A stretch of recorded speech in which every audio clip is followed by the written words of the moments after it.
survive this vicious infection. We're all left wondering where we will go from here. We have been fortunate to have as president of our medical society this year an eminent infectious disease specialist, Dr. Larry Bush. It is my honor to introduce Dr. Bush. He is going to discuss how we arrived here and what we might expect in the future with the pandemic. Of note to everyone, this session is being recorded. Well, thank you, Dr. Shulin, and thank you all for attending and having me as your president this year. Thank you all for being members of the society. You're an important part of our society in the retired physician group, because you never really retire from medicine. As you know, that you always have that interest, otherwise you wouldn't have arrived at the space that you're at right now.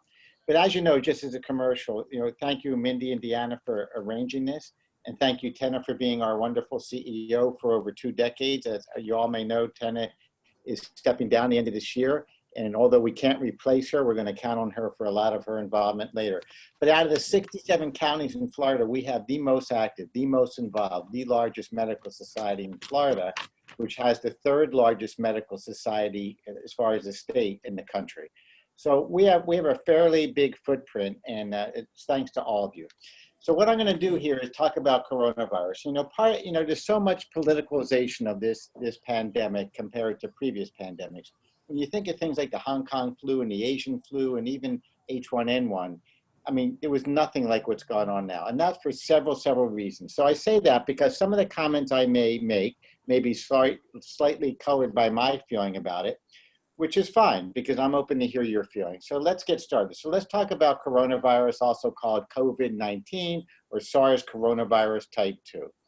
So as you know, emerging and re-emerging infectious diseases, they only occur if 3 forces work together. And those are the environment, the host, and the pathogen.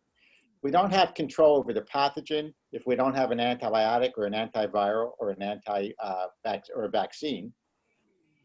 As you know, as you can see what's going on with masks and social distancing and mandates and lawsuits, etc.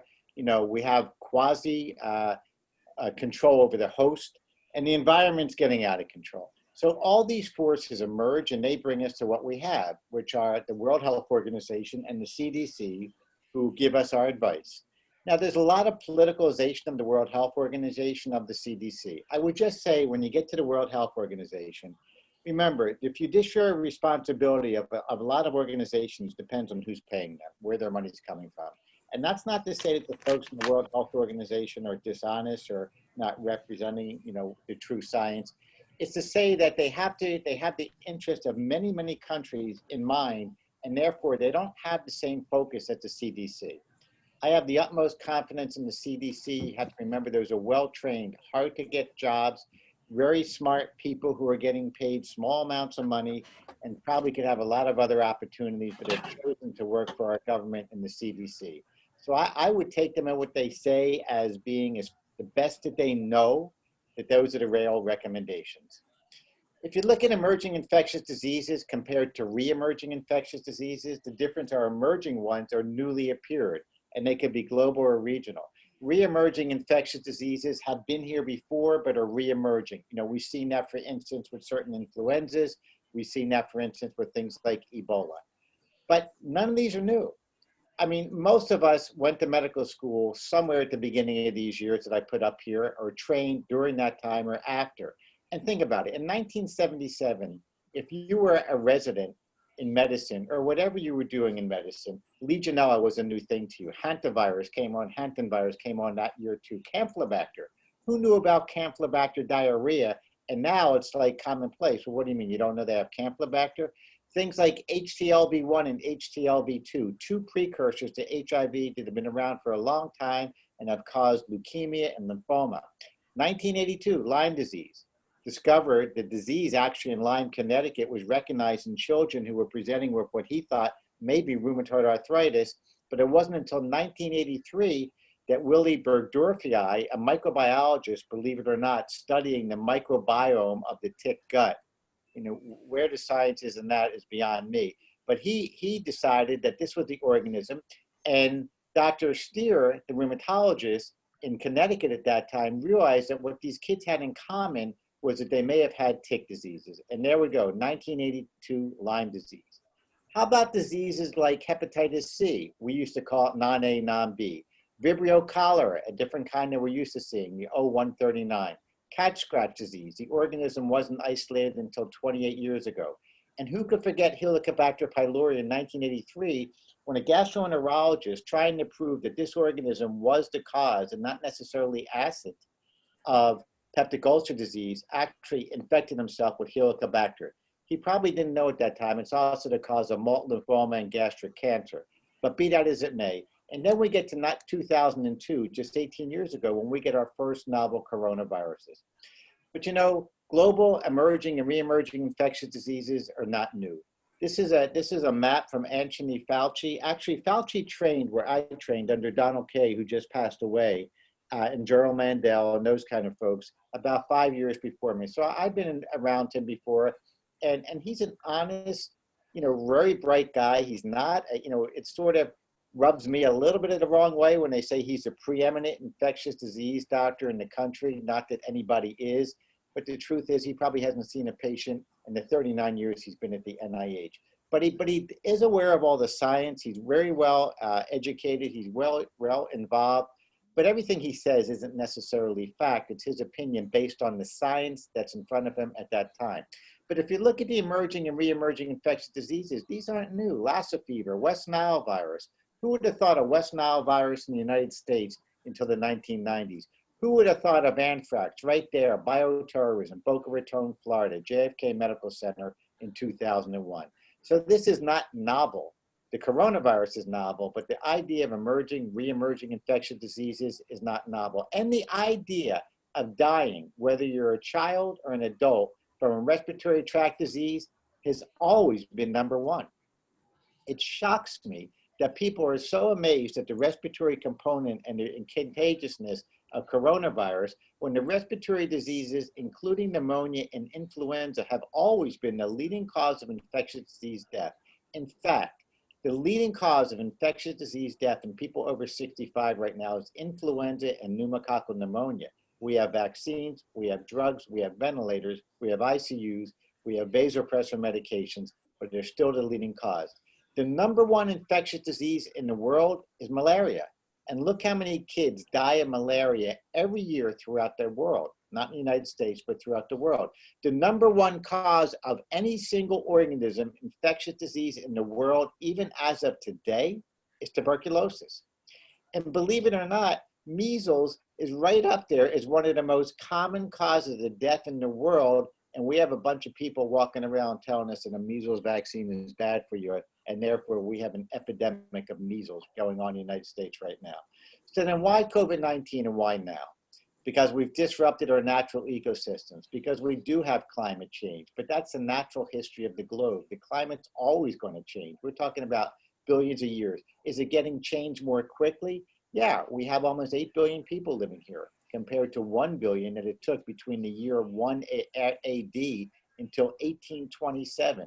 It took all that time to get to 1 billion. From the time Ronald Reagan was president in 1982 until now, the world's population has doubled.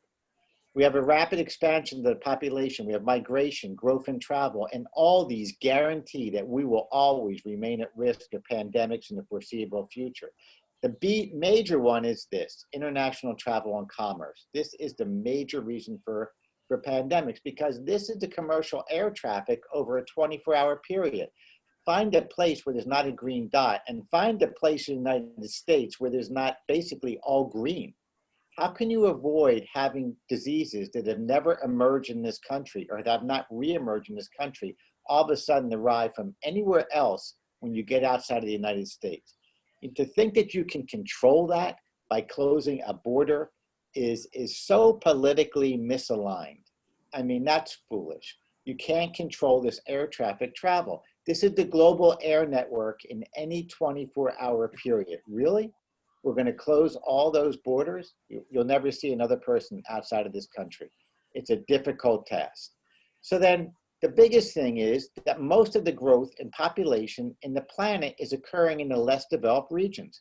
And in the less developed regions, and a lot of these people travel for visitation, for family reasons, in the less developed world where the population of this world is growing, there's a lot of diseases and people don't get vaccines.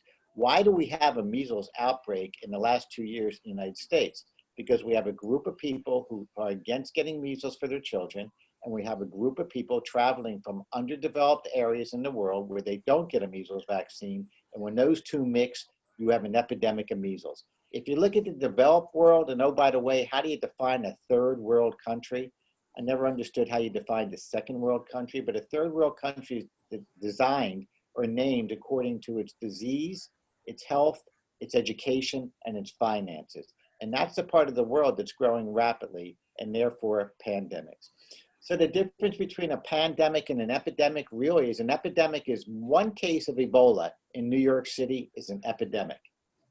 50 cases of influenza in epidemic is in New York City is a nuisance. A pandemic is when you have an epidemic is something that's novel, something that's different, that's throughout the world.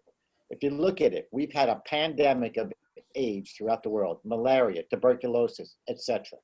And when you really look at the numbers of COVID compared to the previous pandemics, and you hear all day long that we've had 229,379 people die of COVID in the United States, compare that to these numbers and tell me which is larger. Tell me if it's larger than typhus, Black Death, which is the plague, measles, 200 million people, smallpox, 300 million people, Spanish flu, etc., etc., etc. Malaria, 1 million people a year die of malaria. So the numbers are huge. It's just that we're not used to having people die of infections in the United States. But obviously by this slide, the world is quite used to it. Let's just talk about the flu for a second. When you look at the estimation by the CDC of the flu going back to 2010, look how many illnesses, 21 million, 9 million, 34 million, 30 million, 30 million, 24 million, 29 million, 45 million people estimated to have been infected with influenza in 2017. Well, we had 8.8 million people with COVID in 2019 and 20. I'm not saying that's small. I'm saying it's small compared to 45 million. Look how many people hospitalized from influenza, 810,000, way more than are hospitalized with COVID. Look how many people died from influenza, antivirals, ICU, antibacterials, vaccines, 61,000 people dead. So it's not novel. Now, why is it so big with flu? Because the flu virus drifts and shifts. And when it shifts to something that we've never been infected with, think about this. When we talk about the H's and the N's, humans have never been infected with anything higher than an H3. There are 17 H's. I mean, think about it. There are 9 N's. When you do the permutations, there's a whole bunch of shifting that can go on, such as H1N1 was, and we could be suspect or we could be exposed to viruses that could cause pandemic. And when you look at it, it has. In the last century, the Spanish flu, the Asian flu, the Hong Kong flu, lots and lots of deaths. Global deaths, United States deaths. Look what happened during the Spanish flu 100 years ago.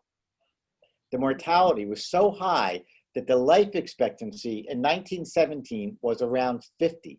In 1 year, it dropped down to around 37, in 1 year.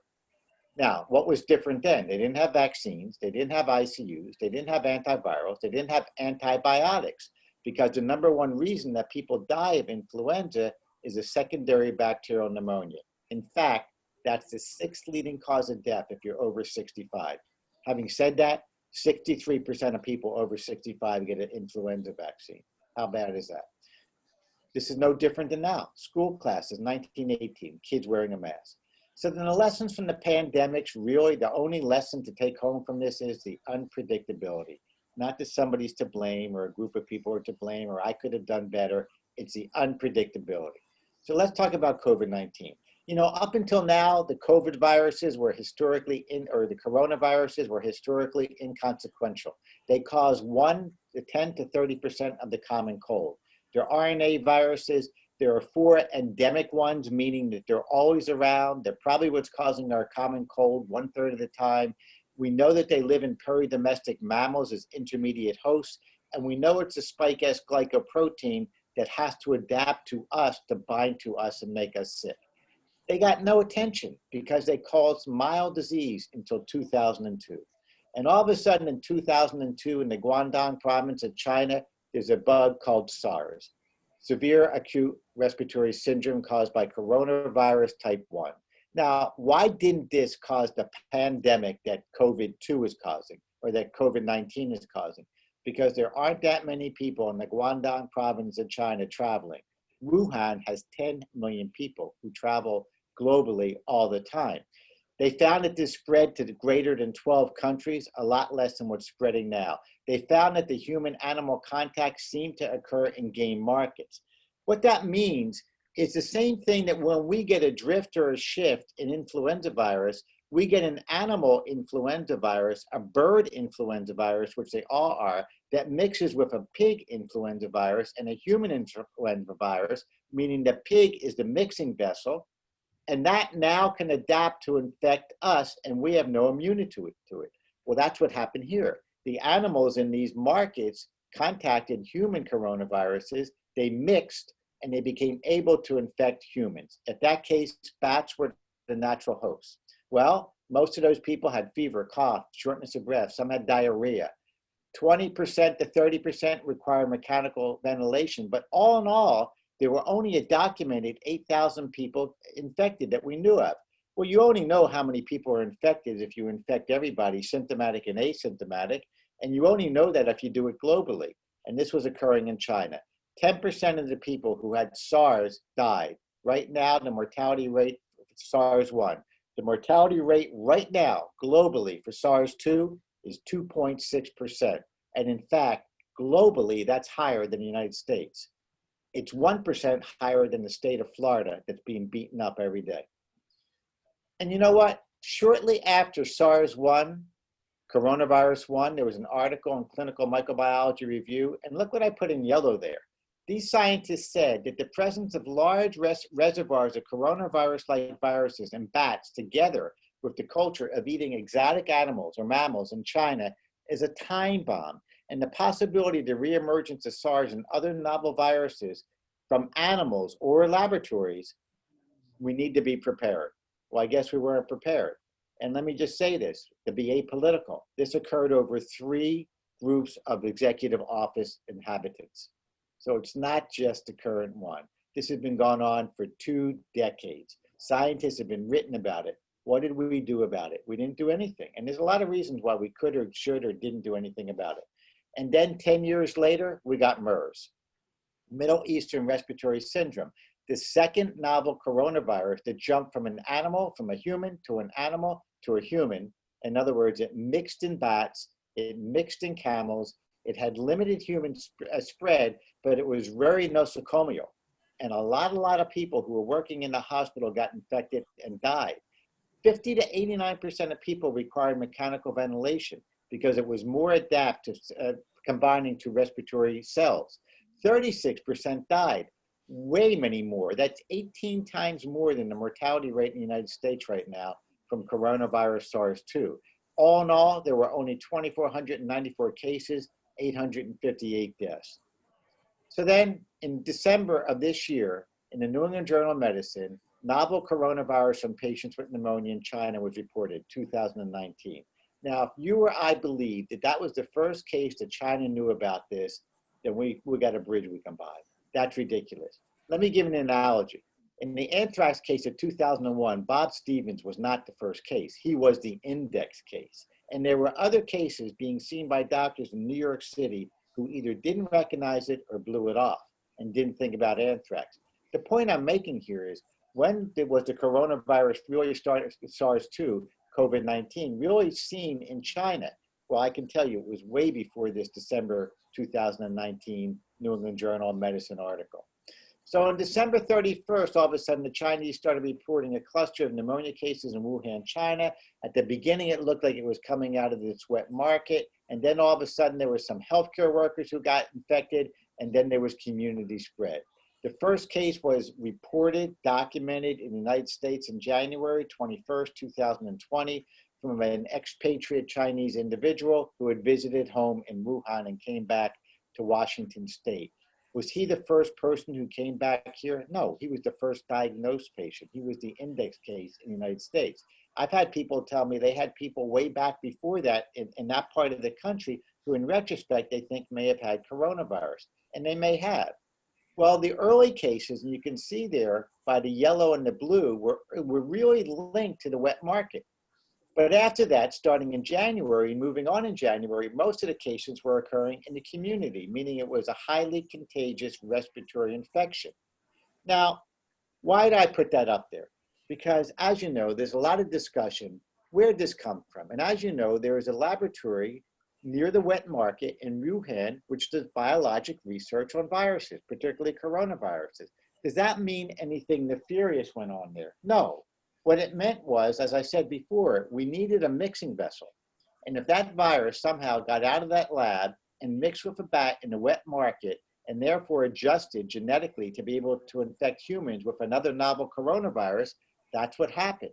The question is, why are they looking at those viruses in that lab near that wet market in Wuhan, China?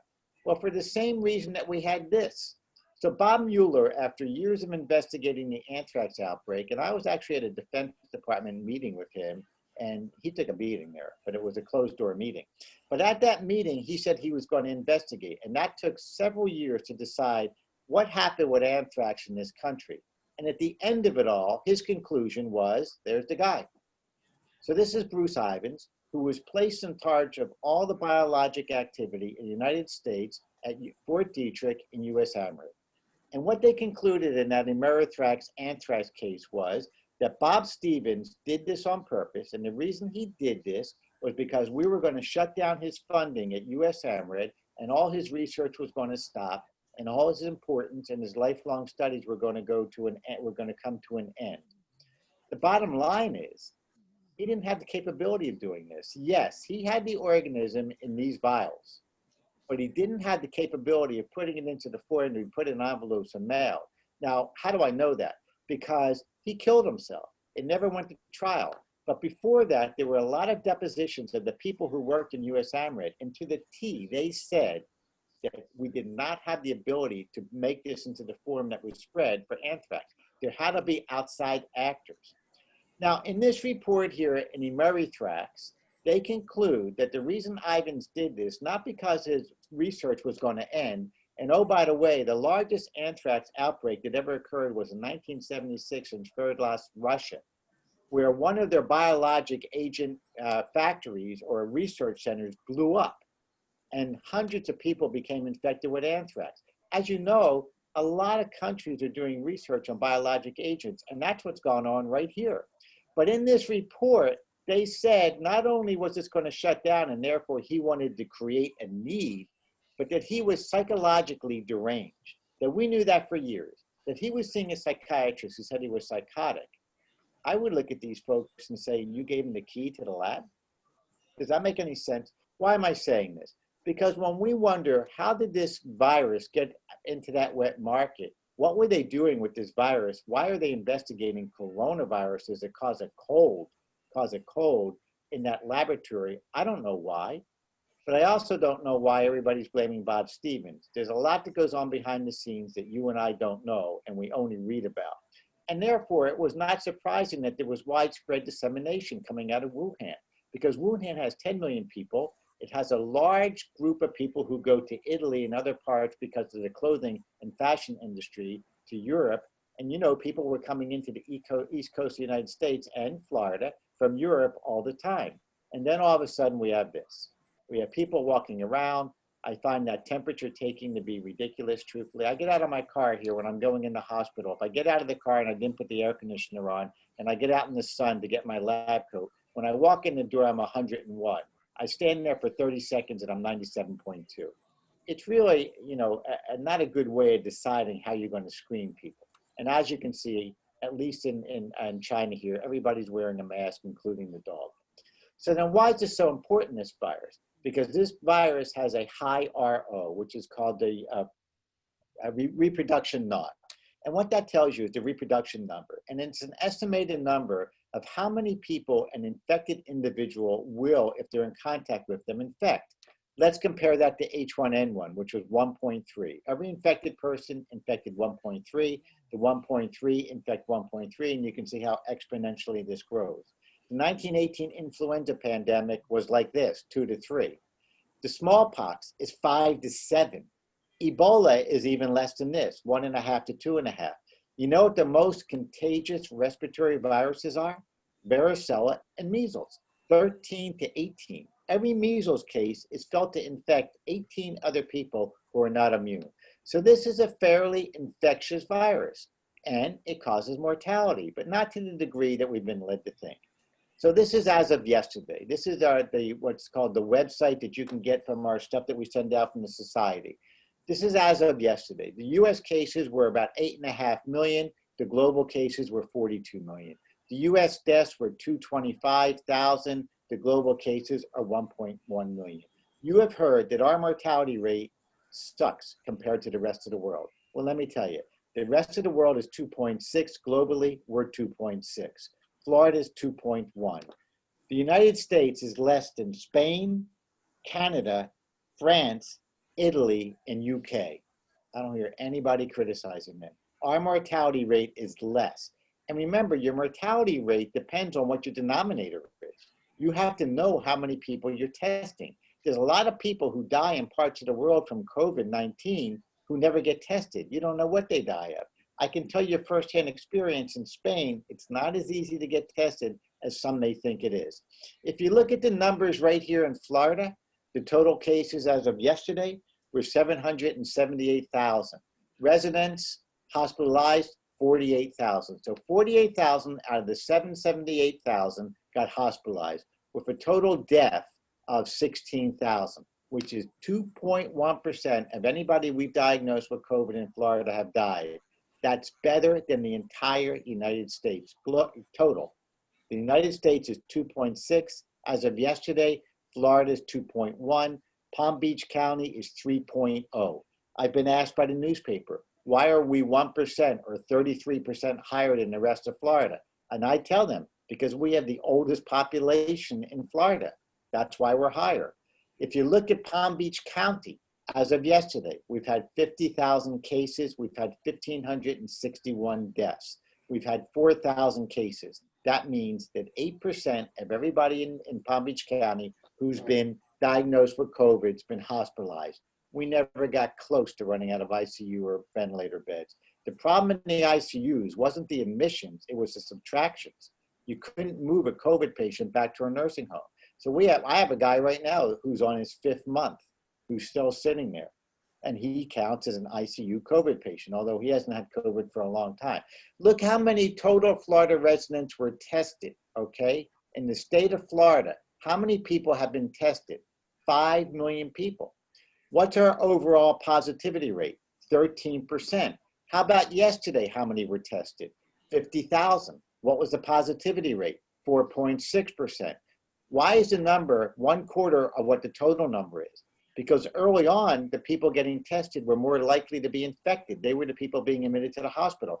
Now we have a bunch of people being tested just for pre-op surgery. Therefore, the positivity rate's going to go down because our denominator is getting larger.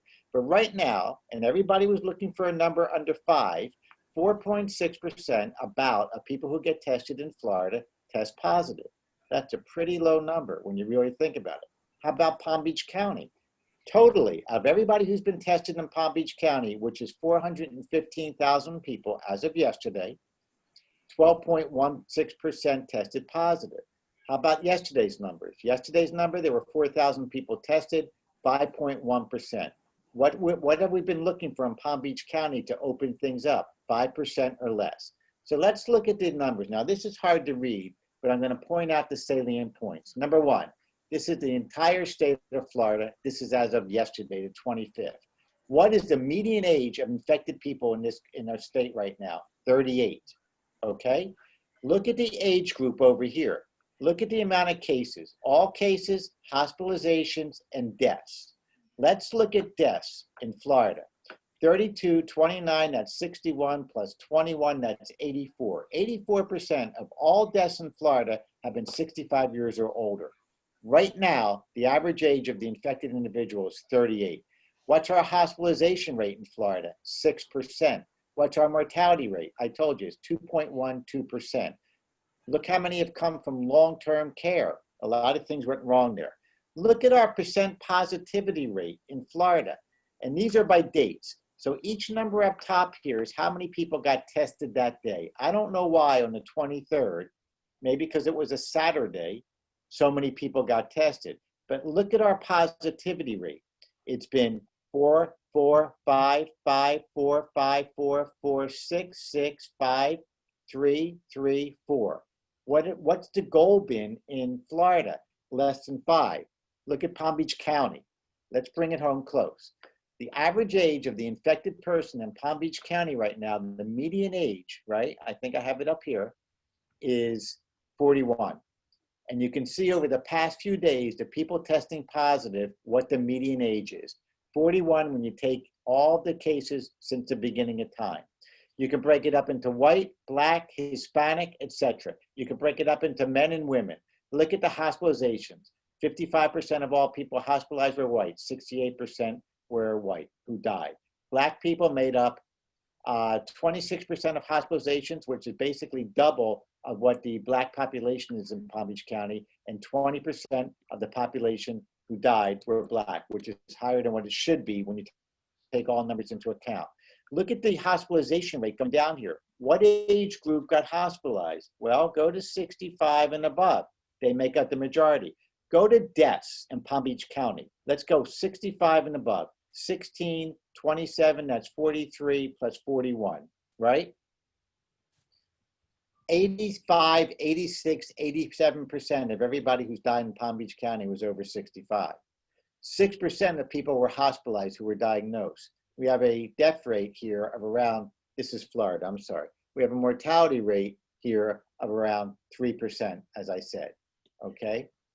So, how about our positivity rate in Palm Beach County? Well, it's been pretty low, 1.8, 4.0, 4.6, 3.7. This is percent of testing. And remember, Alina Alonso, who's one of my favorites and a good friend of mine and a colleague, has said what we're looking for is consistently under 4 or 5. Well, we've met it.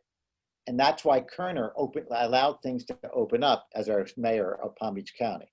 So then what are the symptoms of coronavirus? Well, most of people are asymptomatic or have a mild upper respiratory tract infection. They have minimal laboratory abnormalities. Some people have thrombocytopenia, leukopenia, elevated C-reactive protein, elevated D-dimers. Secondary bacterial pneumonia is very uncommon, although everybody who gets admitted to a hospital seems to be put on a bunch of antibiotics. The CT scan of the chest is more specific and more sensitive than the chest x-ray. Look at this early study that was done on the ship here called the Diamond Princess.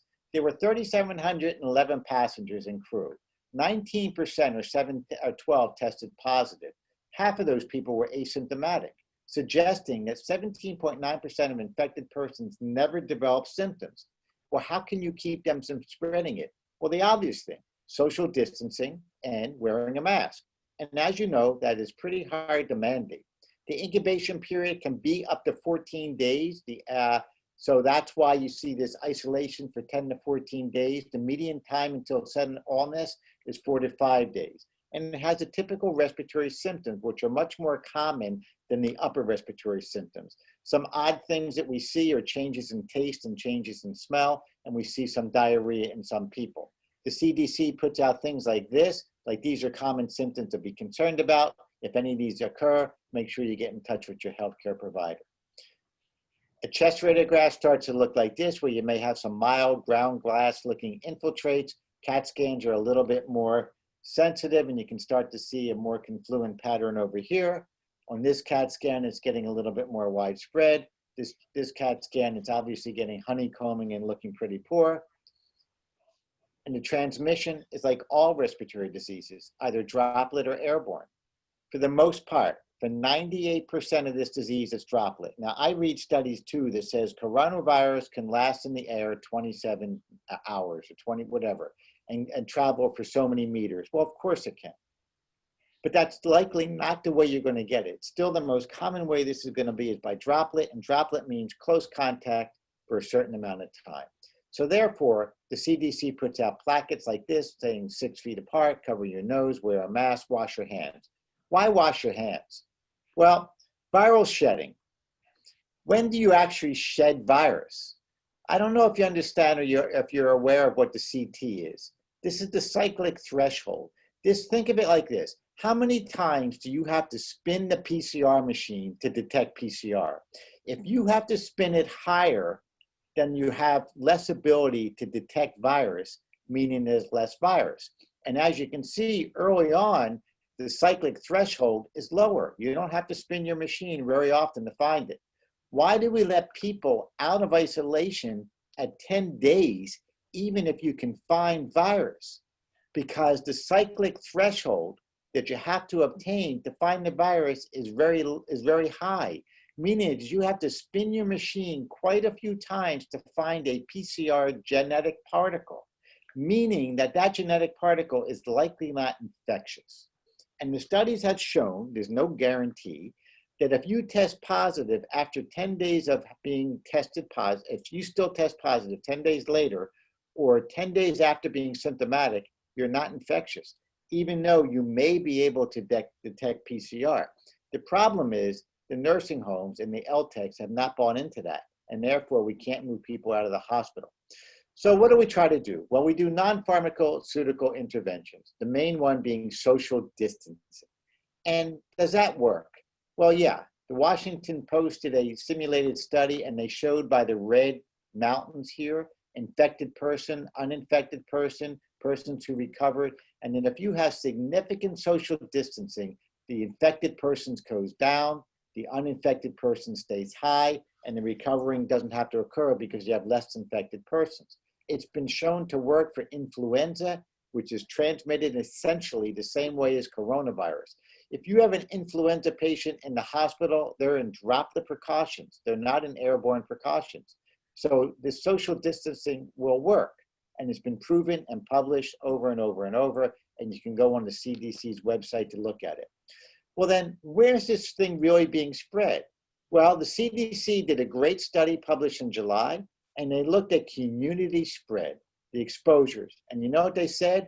This was our original thought, that the likelihood of infection by a higher number was really these places down here, working out of the gym, eating at a buffet, going to a movie theater. The unlikely places were opening the mall, walking through the mall because you're not in close contact, opening a restaurant for takeout, pumping your gasoline, playing tennis, going camping, grocery shopping. These were all low-level risks because you were not in close contact 6 feet for a prolonged period of time. But guess what they found out? They found out that the #1 place to spread was restaurants. Now, why is that? Because you're sitting close, the air is being circulated closely in the restaurant, either by the circulating air conditioning system or by people walking around, including the waiters and waitresses, and you can't eat without your mask. So restaurants and bars were the highest place. But what they also found, that the most likely place any of us are going to be infected was not in mass gatherings, was not in the community, was not going to the gym, was not going to work, was at home.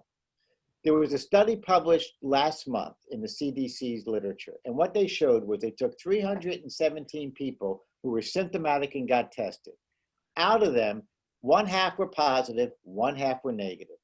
They asked both groups, what % of you wear a mask? 70% of the people in the positive cases said, I always wear a mask. 72% of people who were negative said, I always wear a mask. Well, the always wearing mask was the same. So then they looked at, okay, so what's different about these people? Well, they went back and looked at the positive people, and guess what? 42% of them became infected in their household, either from symptomatic or asymptomatic patients.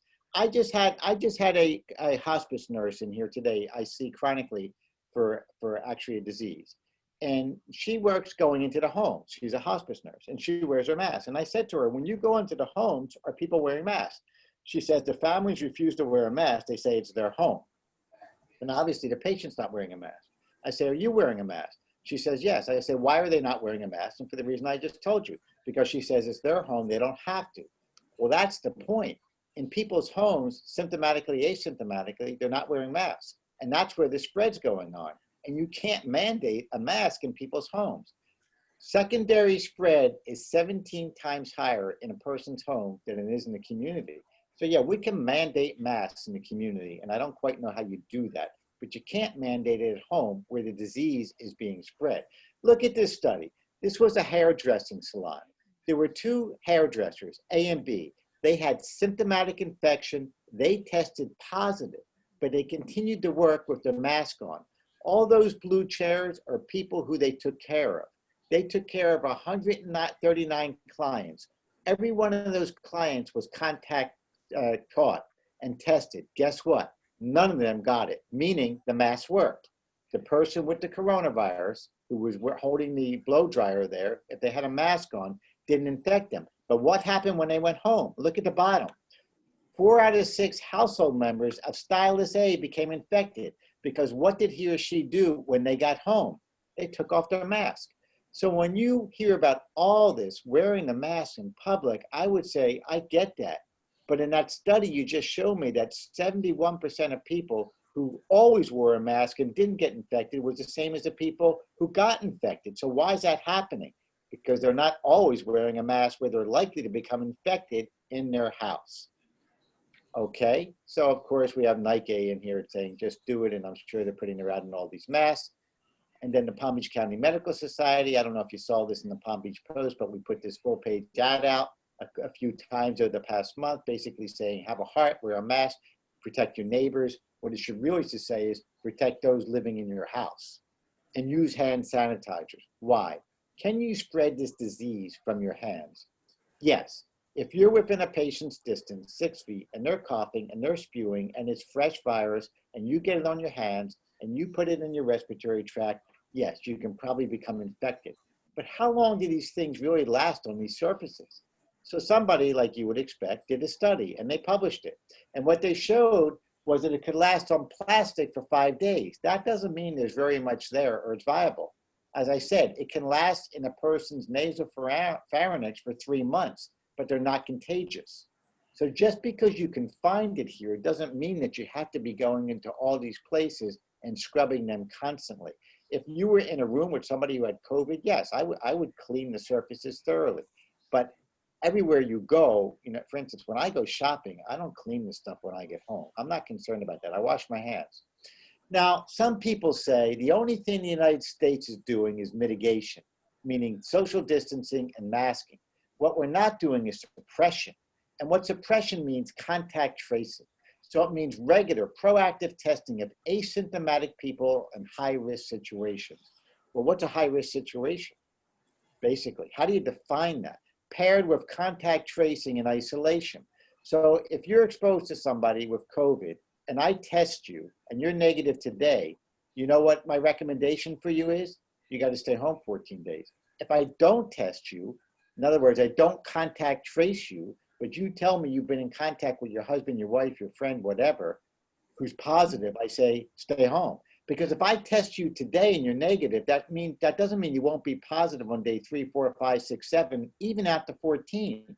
So the United States is being really hammered for not doing enough contact tracing and suppressing.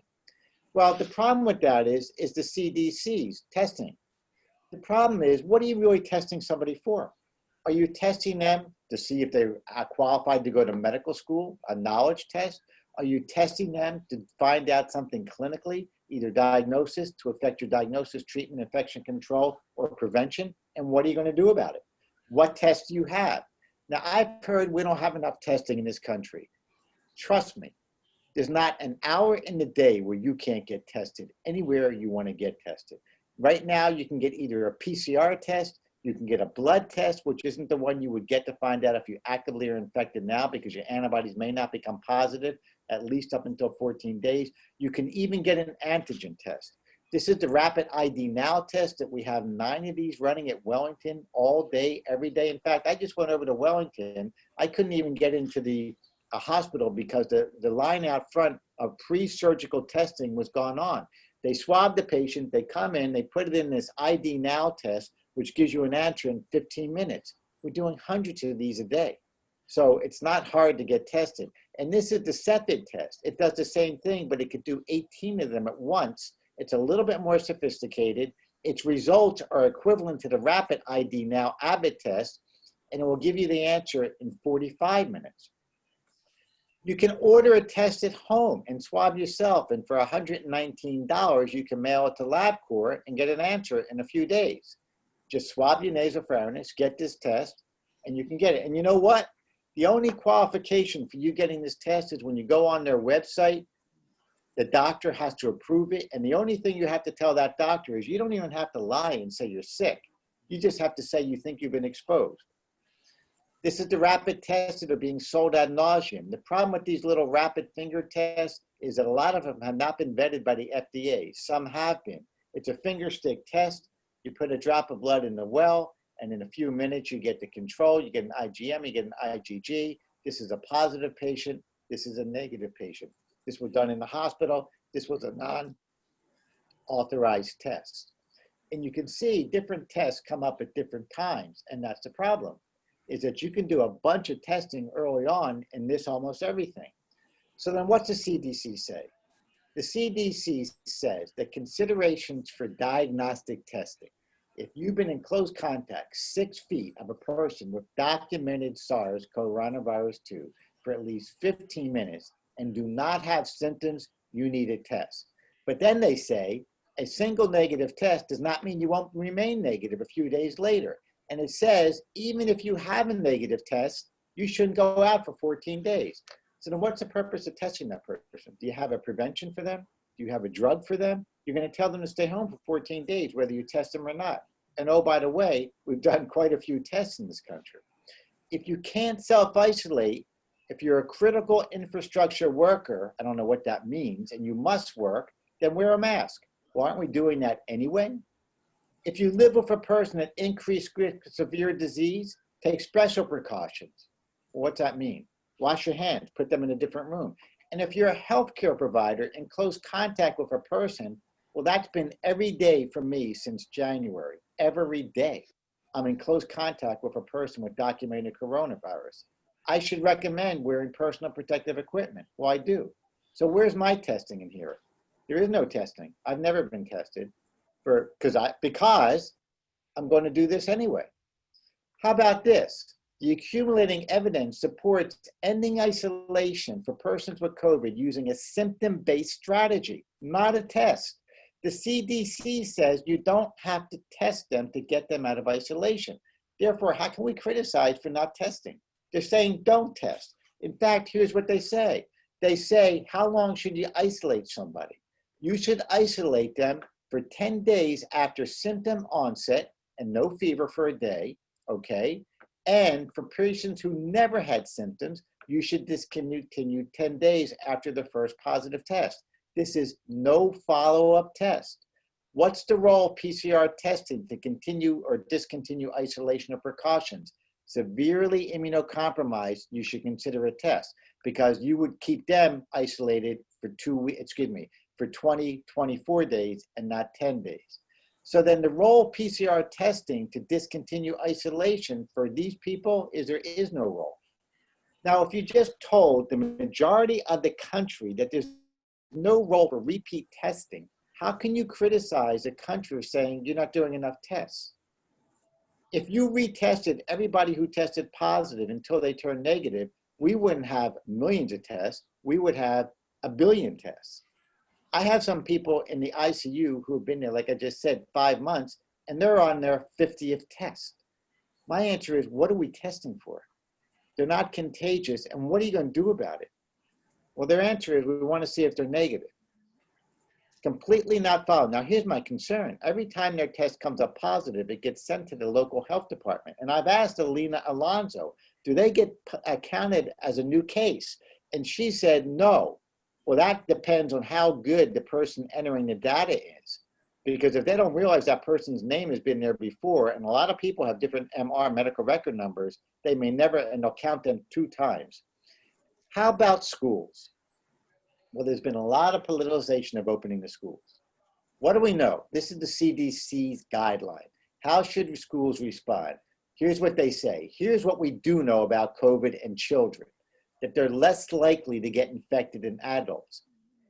Under 18 years old in the state of Florida has made up 6% of our cases. 6% of the reported cases are those less than 18 years old in this state. That's in the country. They're commonly non-serious viral illnesses.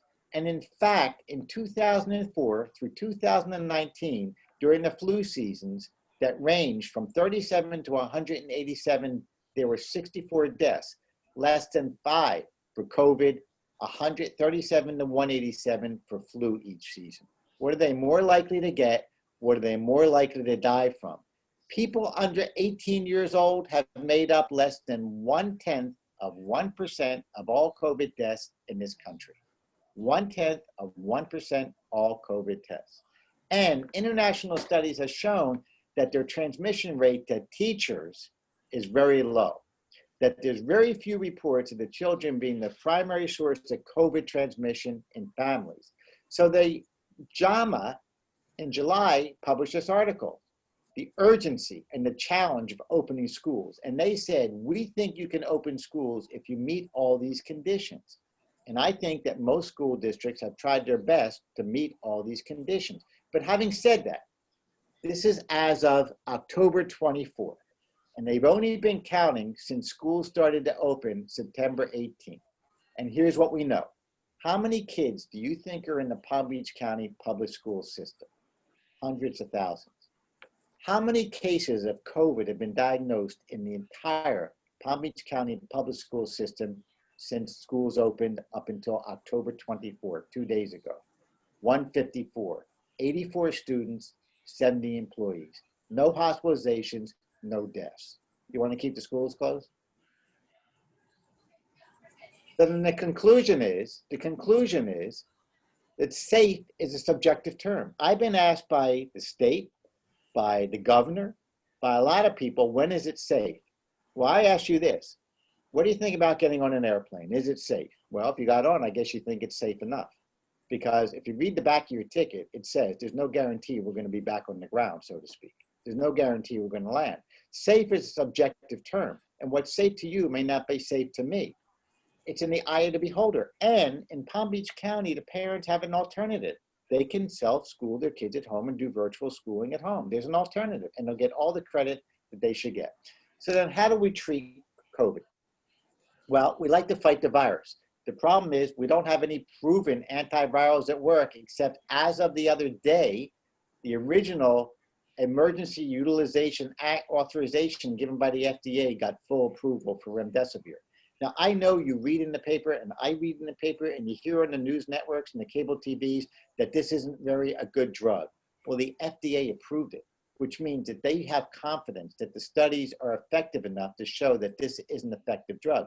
The problem with it is it's intravenous, and if you're going to treat a virus, you have to treat it early before it incites a cytokine storm causing respiratory damage. It's a cytokine storm initiated by the virus, which seems to be more active in immunocompromised and elderly people, that causes all the respiratory damage and death. Therefore, how do you give this to people if it's intravenous? That's the issue. Immunomodulators. The only study that's been proven to be effective is dexamethasone, 6 milligrams per kilogram for the first 10 days. How about convalescent plasma? Convalescent plasma never made sense to me. And in fact, we don't even use it anymore. The idea is that you're giving neutralizing antibodies. But throughout history in medicine, most of the convalescent plasma that we've ever given was for passive immunotherapy. And we give it to try to prevent viruses before infection. Hepatitis A, you're going to travel. You don't have time for a vaccine. Maybe you would get immune globulin. A mother who delivers a child and she has hepatitis B, who may become infected as the child passes through the birth canal, gets hepatitis B immune globulin. Given varicella immune globulin, you've never been exposed to varicella, your child has varicella, you're immunocompromised, we give you varicella immune globulin. But to use it as an active therapy doesn't make a lot of sense, because by the time you're sick enough to get in the hospital and need it, you have your own antibodies. And what we're giving you, we don't even measure the antibodies. The FDA says you have to have at least an IgG level of 1 to 320. Well, OneBlood wasn't measuring the antibodies early on. And in fact, the patient you're giving it to may have more antibodies than what you're already giving. So in this study in JAMA in July, their conclusion was that if people had been there for some significant amount of time, giving them convalescent plasma was useless.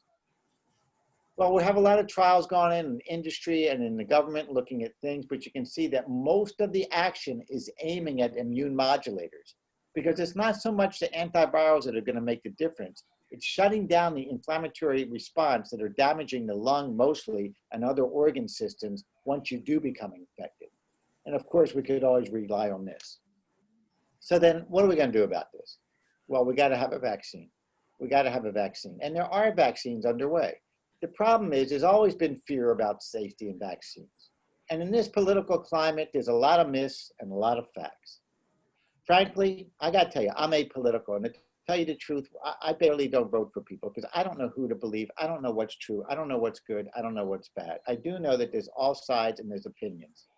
The problem with me is everybody has opinions. I need the medical facts. It disturbed me that on one of the debates, I think it was the vice presidential one, I heard one of the candidates say, I would not take a vaccine that gets approved during the Trump administration because it has to be phony. Well, that means that you believe everybody independently reviewing for the FDA is in the bag. And I know some of those people, and trust me, they're giving up time for free to look at the data. And then when you put a name like Warp Speed on it, which sounds a little bit, Star Wars-ish, that really does harm, I think. I think the name Warp Speed's a problem. The problem is, why do we have Warp Speed? Because we have a lot of pathways to vaccine development. One of the pathways that we're using for this coronavirus development is the same one that just got the Merck vaccine approved for Ebola virus. So we're looking at pathways that we already know work, and we're plugging in a different pathogen, a different virus, and that's why it's Warp Speed. On top of that, we've let down a lot of the regulatory things that vaccine companies were up against because of the legal system.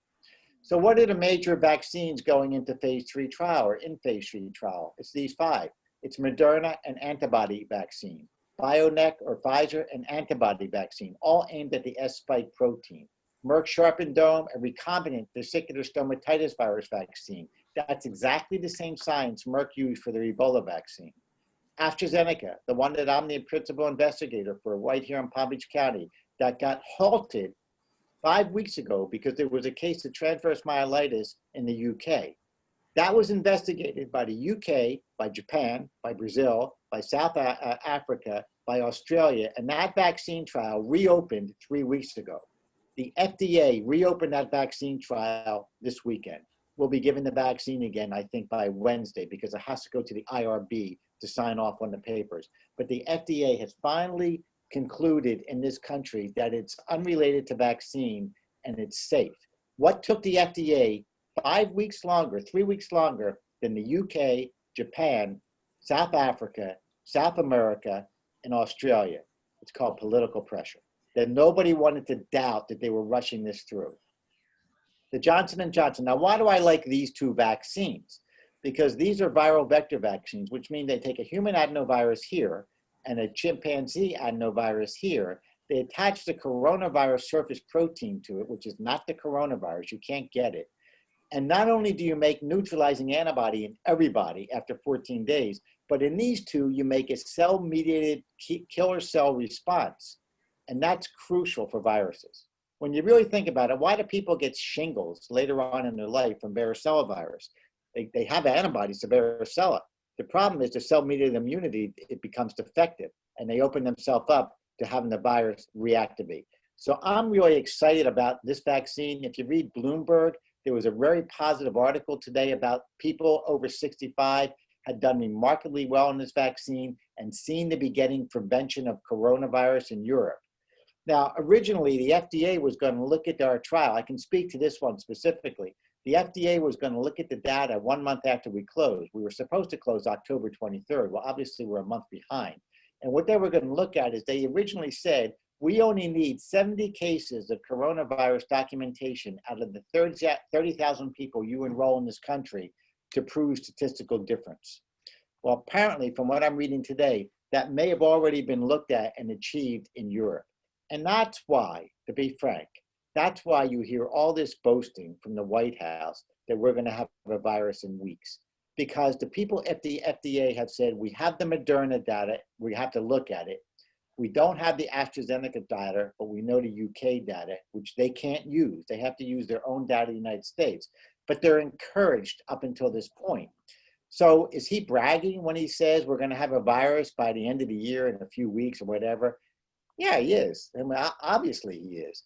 Do I think that's not possible? No, I think we will have an FDA, EUA approved coronavirus vaccine somewhere by December. Whether that's the final vaccine or just one of many, I don't know. Is it just going to be EUA approved? Yes, because remember, remdesivir was just EUA approved about 6 to 8 weeks ago, but it was finally fully approved just last week.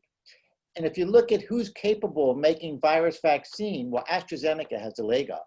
AstraZeneca has already, which is the Oxford University vaccine, already has the availability to make almost 3 billion doses compared to every other company because they're international and because they've been working on it longer. When you look at some of the small companies, they don't have quite the infrastructure to make the vaccine. But having said that, people are working hard on it. But even with that said, this is Spain. You have protesters who obviously aren't wearing masks. No vaccine, don't give me a vaccine. Don't start trying to track me down by your cell phone with 5G, and no way, no how am I wearing a mask. So are you ever going to change that population? No, but we haven't changed the population in Oregon, Seattle, Washington, California, who don't want measles vaccines for their kids. The 3 largest outbreaks in the United States are right there. Why is that?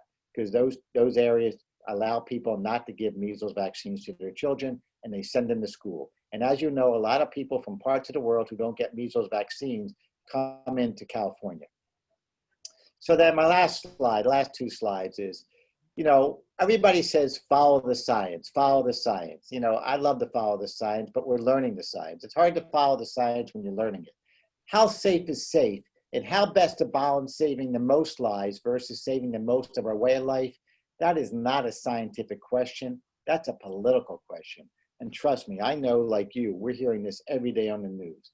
The answer must be gotten in deference to the interests and opinions of the public, not just the scientists, not just to Fauci, not just to the other guy on the committee who speaks the opposite from Stanford, I forget his name, he's a radiologist. I don't quite understand where his interest or his knowledge in this is. I like to believe they're all well-intentioned. I just don't know enough about what they know, and I truthfully don't know enough the science to know who's right and who's wrong. In the book, The Plague, Camus asked the protagonist during the plague, how do you manage all these patients? And the protagonist said, the only way to fight the plague is with decency.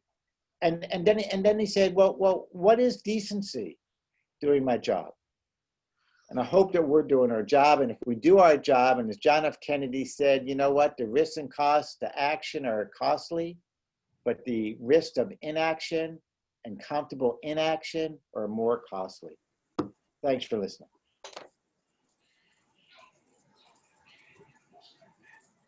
Thank you, Larry. You're welcome. I hope that didn't go over too long. That was great. Thank you. I know people have, I think, before anybody asks a question, I understand the politicalization of this, and I don't know who's right, who's wrong. I just know what makes sense to me. I think to call Fauci an idiot is absolutely foolish. He's no idiot. Whether he's 100% right, no. But is Atlas right? No, none of these people are right. We're learning how to be right. Let me give you one anecdote. After 2001 anthrax, I was invited to a conference in the Defense Department in Washington, D.C. And at that conference, there were people in the room. It was a closed-door meeting. There was the head of the CDC, the head of the NIH, the head of the National Security, the head of the FBI. I was there to present the case. And during that conference, afterwards, several people who were still in these same positions with all these agencies came up to me about anthrax and said, you remember that article we wrote in JAMA in 1999 called Anthrax, the Prototypic Biologic Agent, and all the recommendations and everything we put forth? I said, sure I do. He said, well, we were all wrong. I said, I guess that was the science. He goes, yep, I guess the science was either wrong or outdated. Now, I don't fault them. I didn't fault them then. What I said was that's why we learn. That's why we constantly are learning. And that's what we're doing with COVID. Thank you.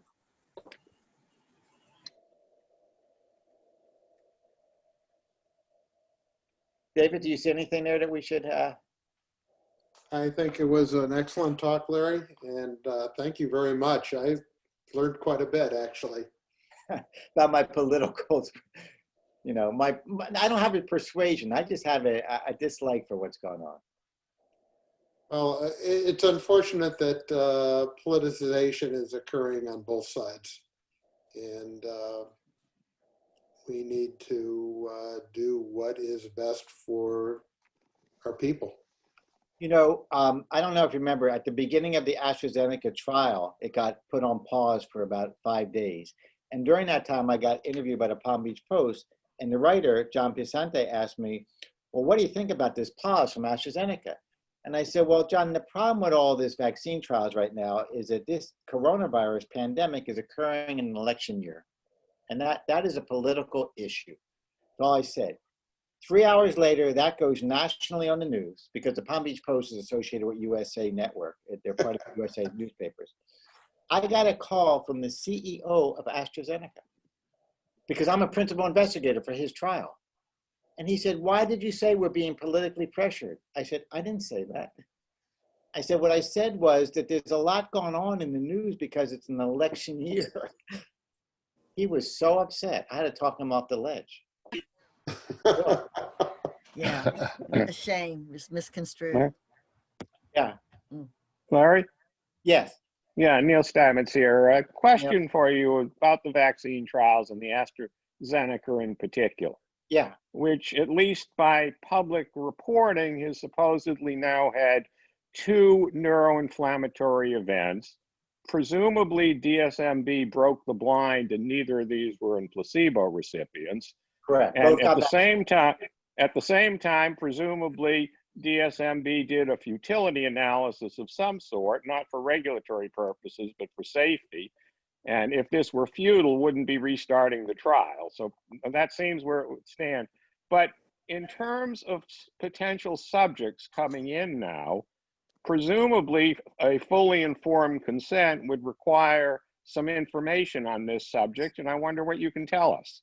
Well, that's why when we got the notification, I got an email on Friday, Saturday, Sunday, and the final one today from the AstraZeneca, because I'm a principal investigator, and they said the FDA has cleared it, and that what's holding it up right now is that the new consent is in front of the National Internal Review Board, and they have to read the wording, that they're okay with the wording so that the recipient of the vaccine understands. The IRB doesn't make a decision whether it should be opened or not. They just want to make sure that the new consent is to their standards.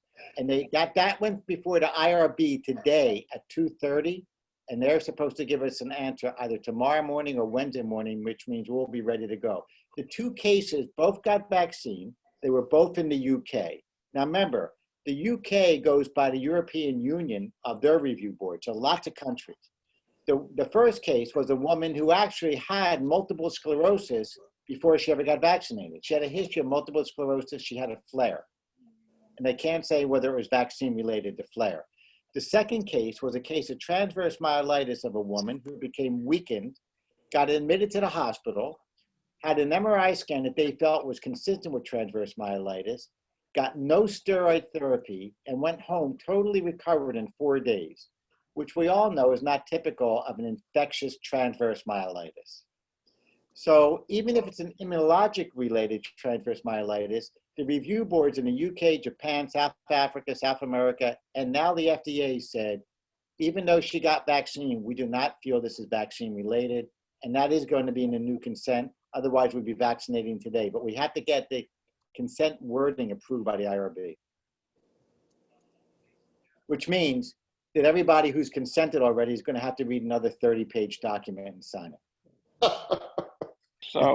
So really, though, an ambiguous case. I mean, whatever somebody said in the end, I think until we have bigger numbers, we could never know about that transverse myelitis. And you got to remember how many people have been vaccinated throughout Brazil, UK, Japan, etc. Let me say this. And is there a risk of getting Guillain-Barré from the flu vaccine? Absolutely. But the risk of getting Guillain-Barré from the flu is multitudes higher. Dr. Bush? Yes. Yeah, two questions.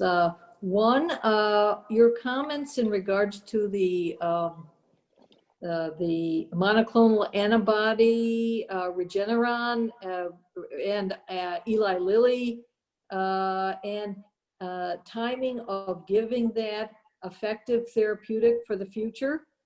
I think they're very good. Eli Lilly's study got put on hold again for a safety issue, not because of a failure.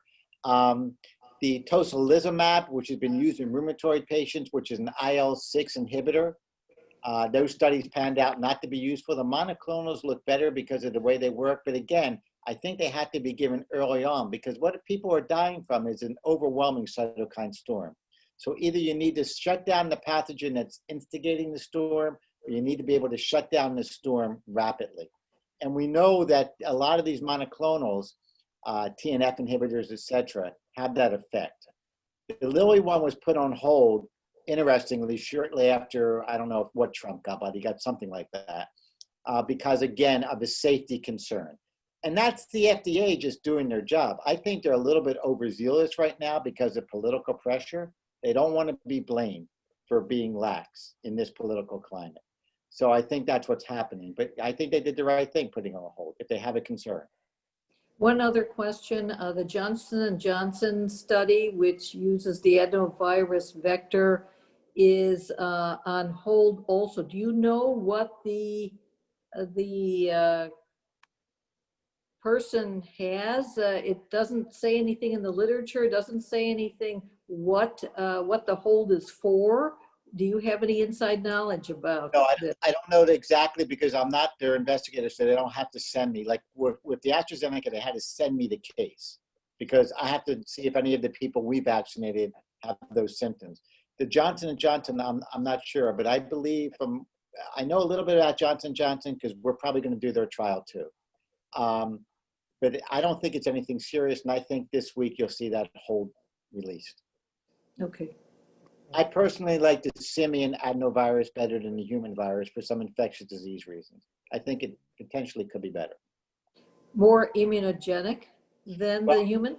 The problem with the human adenovirus is if you already have antibodies to that strain of adenovirus, it may not get taken up by your cells, and therefore you won't get a T-cell response to the coronavirus part. So the simian virus, we don't have antibodies to. It's a recombinant virus that can't infect you, but you also can't destroy it as you enter your body. Be that as may, the Johnson & Johnson may turn out to be as good or better. Back to the monoclonals. Is it likely that early treatment with monoclonals, even if it's effective in treating the disease, will have the effect of blunting the normal immune response and therefore blunting your long-term immunity that you might otherwise develop? I think it's true. I think any of those monoclonals and can inhibit your immune system so that you could be at risk for other diseases. That's why you hear all the stuff about the TNFs and the tocilizumab, the IL-6 inhibitors.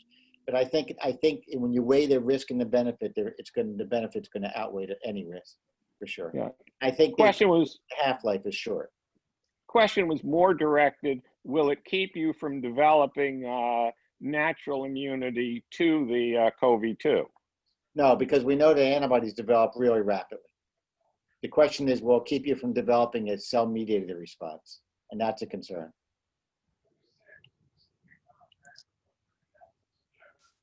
So, Larry, yes. For the president to say he's now immune is not exactly correct. Hi, Gordon. Good to see you. Well, what he has is we know he likely has antibodies. How long they'll last, how effective they'll be, nobody knows. What we do know is that by all CDC guidelines, he's not contagious. Yeah. Is that a guarantee? It's the same guarantee as the ticket on the plane, right? Yeah. Looks well, pretty good. I spoke to this esteemed group a few weeks or months ago about COVID convalescent plasma because it looked like it might be something, and our hands were tied at the time. As it turns out, it has not withstood the rigors of a cold academic climate. But we did discuss other things that we could be doing as retired physicians and really getting out there and condensing a Larry Bush talk for the laity to understand. I've been doing a lot of that. And also to encourage people to get the vaccine. I mean, let's get people on board with the vaccine. There's so many people that aren't, there's more than you think that won't do it. They want to wait and see. Well, you can't really wait and see 2 or 3 years like some of them told me. Oh, I agree. I agree. For the vaccine to have an effect on this pandemic, we have to have a large portion of the country get vaccinated. And there will be one or more vaccines, I believe, soon. Let me, Gordon, I know you're not going to tell them this, but as you folks may know, we have our gala in December and we're having our Heroes of Medicine at the same time. Usually they're separate events, but because of this, we're having them together. And the man you see on the screen right there now, Dr. Gordon Johnson, who's been a long-term friend, is our recipient of the Lifetime Achievement Award. So congratulations, Gordon. Thank you. Thank you. Yay, Dr. Johnson! Hey, hey. Now, having said that, Congratulations. having said that, Congratulations. you can see behind him one of his ex-patients. Hey, I need that for Halloween. Okay. Gordon's a pathologist, so that's okay. I got that from an old radiologist about 35 years ago, and it's a real human. Oh, God. Really? Yeah. Well, thank you all so much for attending. Yeah, yes. Thank you. And don't forget to sign in for Future Medicine Thursday night. It's our last one. And a gala virtual tickets are on sale now. And Mindy, Dr. Shulin, Deanna, thank you so much for making this happen. Thank you, Dr. Bush. Thank This was you, very Dr. Bush. That informative. was great. Thank you. Thank you, Dr. Really Bush. enjoyed it. Larry. Bye-bye. Bye. Thank you, Thanks. Dr. Thank Bush. you. Thank you, Dr. Thanks, Bush. Larry. Dr. Good seeing you. Bush. Yeah.